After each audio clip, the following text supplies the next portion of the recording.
पिछले वीडियो में मैंने बैंक और एनबीएफसीज के बारे में अंतर बताया था। उसमें एक टर्म आया था डीआईसीजीसी। अब हम इसके बारे में विस्तार पूर्वक जानते हैं। डीआईसीजीसी का फुल फॉर्म होता है deposit insurance credit guarantee corporation. यह जो है आरबीआई के पूर्ण स्वामित्व वाली सहायक निकाय है। यानी आरबीआई के अंतर्गत जो है इसको पूरा फ्रीडम दिया गया है और ये आरबीआई के अंतर्गत ही काम करती है। ये डीआईसीजीसी अधिनियम 1961 यानी 1961 के अंतर्गत कार्य करती है।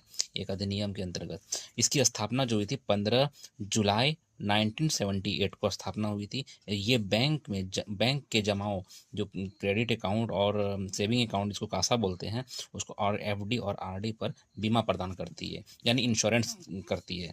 यह सभी वाणिज्यिक बैंक यानी सभी कॉमर्शियल बैंक जो जैसे कि सहकारी बैंक हो गया, लोकल एरिया बैंक हो गया, क्षेत्रीय ग्रामीण बैंक हो गया, लघु वित्त बैंक हो गया और भुगतान बैंक की जमाओं को पर बीमा प्रदान करती है। और ये जो बीमा होता है ये 5 लाख तक की जमाओं पर बीमा देता है और ये जो 5 लाख है इसमें प्रिंसिपल प्लस इंटरेस्ट दोनों शामिल होता है। पहले ये 1 लाख रुपया हुआ करता था, लेकिन एक समिति आई थी, दामोदरन समिति जो थी, इसकी सिफारिश पर ये 1 लाख से 5 लाख रुपया किया गया। और इसका प्रीमियम का जो भार होता है यानी जो बीमा जो करेगी इसका प्रीमियम का भार जो है ये बैंक को द्वारा देयी है।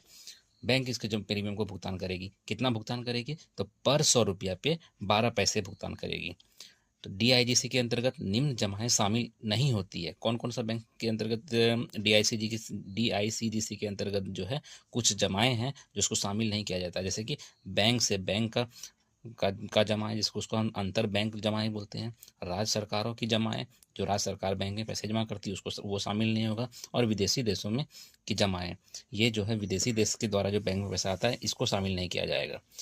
तो ऐसे ही वीडियो पाने के लिए चैनल को लाइक शेयर एंड सब्सक्राइब करें।